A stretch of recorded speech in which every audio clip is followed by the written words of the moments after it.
Bir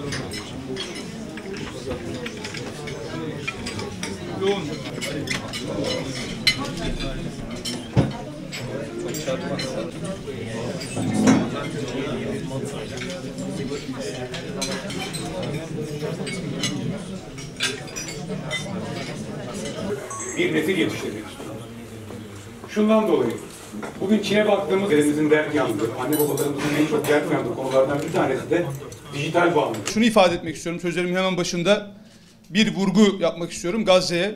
2 yıldır Gazze şeridinde biliyorsunuz yaklaşık 2 yılı aşkın bir sürede hayatını kaybeden 894, tam tamına 894 sporcu kardeşimiz, sporcularımız vardı. Allah onlara rahmet eylesin, mekanları cennet olsun. Onların da ruhuna bir Fatiha okuyalım. El Fatiha. Tabii zor bir durumdu. Yaklaşık dediğimiz gibi 894 sporcunun hayatını kaybettiği, yine yaklaşık 300 tesisin yerle bir edildiği bir Gazze şeridinden bahsediyoruz. Bu anlamda orası bizim için çok kıymetli. Bütün konuşmalarımızda, bütün platformlarda bunu dile getirmek zorundayız. Ki bunlardan hepimizin medyadan, basından hatırladığı üzere milli basketbolcu, Filistin milli basketbolcu Muhammed Şalan vardı. 5 çocuğuna biliyorsunuz erzak getirirken İsrail güçleri tarafından orada katledildi, şehit edildi. Bu anlamda tabii sayılarını çoğaltabileceğimiz, yine Filistin'in Pelesi diye adlandırılan Süleyman El-Übeyd gibi Filistin'in eski milli sporcusu, eski milli takımda görev almış futbolcuları gibi birçok aslında sporcu hayatını kaybetti. Bu anlamda özellikle bizler de İmam Hatip nesli olarak, İmam Hatip gençliği olarak, bu işin içerisinde olan sporcu kardeşlerimiz olarak bu duruşu, bu direnişi hep hatırlayarak ve sahada bunu bugün gördüğümüz gibi manzaralarda görüyoruz. Statlarda bugün sesler yükseliyor. Örnekleri yine çok daha fazla aktarabileceğimiz ahlaklı duruş sergileyen, gerçekten İslamiyet'i sevgileyen ve bu duruşa değer veren birçok sporcumuz var. Bunları da bu vesileyle tebrik ediyoruz. İşte sayılarını dediğimiz gibi çoğaltabiliriz, isimlerini çoğaltabiliriz. Arda Güler'in bu anlamda tevekkül, gol sevincinden sonra tevekkül işareti yapması gibi. Bugün işte Kenan Yıldız kardeşimizin, futbolcumuzun sahaya çıkarken el açıp dua ediyor olması gibi. Yine Alperen Şengün gibi, Cedi Osman gibi milli basketbolcularımızın maçtan önce sünnete uygun bir şekilde okuyup üzerine üflemesi gibi birçok örnekleri var. Bu arkadaşlarımızı, kardeşlerimizi, sporcularımızı, milli sporcularımızı tebrik ediyoruz. Yine en son yakın zamanda hepimizin tanıdığı Şahika Ercümen biliyorsunuz, milli dalış sporcumuz. Gazze'deki olaylara tepki verme anlamında dünya şampiyonu olduğu süreçte Gazze Filistin bayrağını açarak yine oradan bir selam göndermiş oldu. Bu gibi örnekler çok var. Eskiden Muhammed Ali gibi daha fazla sayabileceğimiz örnekler de var. Tabii bunları özellikle almamız gerekiyor. İmam Hatip spor oyunlarımızın süreci bugünden itibaren hayırlara vesile olsun. Biz bunu neden yapıyoruz? Ben ilk birkaç cümle söylemek istiyorum. İmam Hatip spor oyunlarımızın asıl gayesi tabii ki gençleri sporla buluşturmak, gençlerin sporla birlikte hayatını idame ettirmesi. Ama bir işin profesyonelleşmesi de gerekiyor.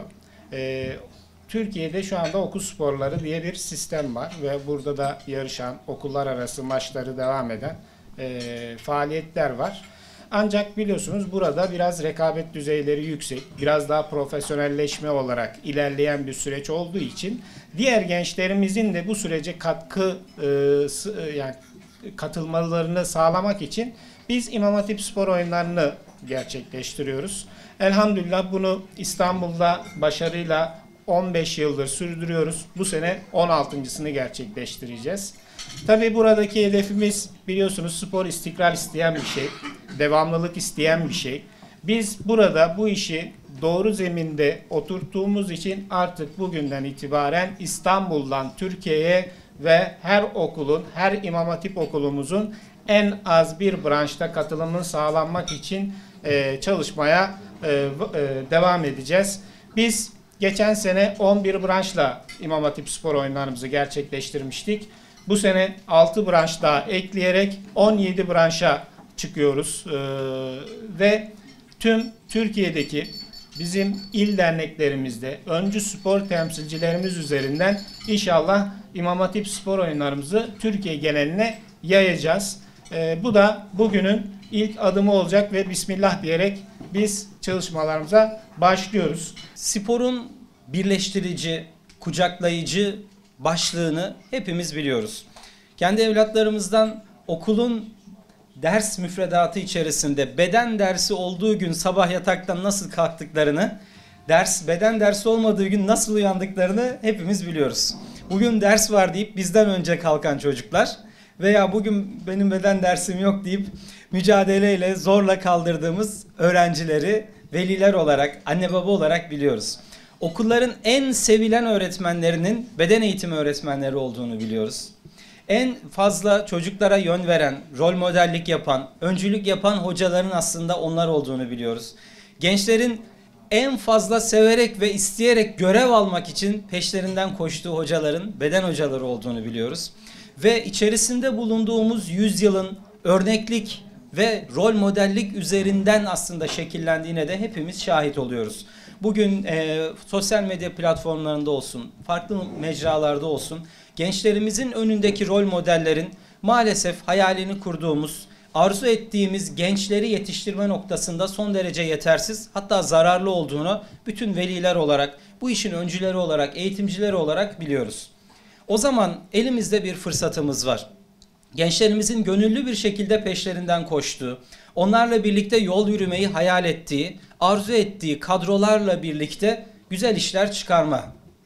Bizler de Öncü Spor olarak İstanbul'daki bütün beden eğitimi öğretmenlerimizle, İmam Hatip okulları çatısı altındaki bütün beden eğitimi öğretmenlerimizle birlikte bu çalışmaları ortak yürütüyoruz.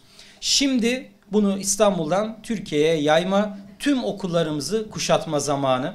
İnşallah bedeni, sporu hayatın merkezine alan, bir disiplin kazandıran, bir istikrar sağlayan başlığa dönüştüreceğiz.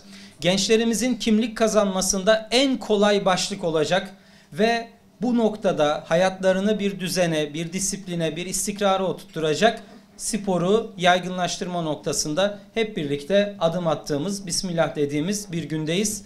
Bugün aslında bu salonda bulunanlar bu çalışmanın ilk gününde, ilk adımında bulundukları için bu hayrın tamamında ortak olacaklar aslında. Bizler inanıyoruz ki gençlerimizle birlikte yürüdüğümüz, sporu merkeze aldığımız, ahlak ve maneviyat merkezli çalışmalarımızın hem Türkiye'nin hem de dünyanın bu noktada adalete ve merhamete en çok ihtiyaç duyduğu şu noktada çok büyük bir altlığı, zemini oluşturacak. Evet, kim alıyor fotoğrafı? Tamam.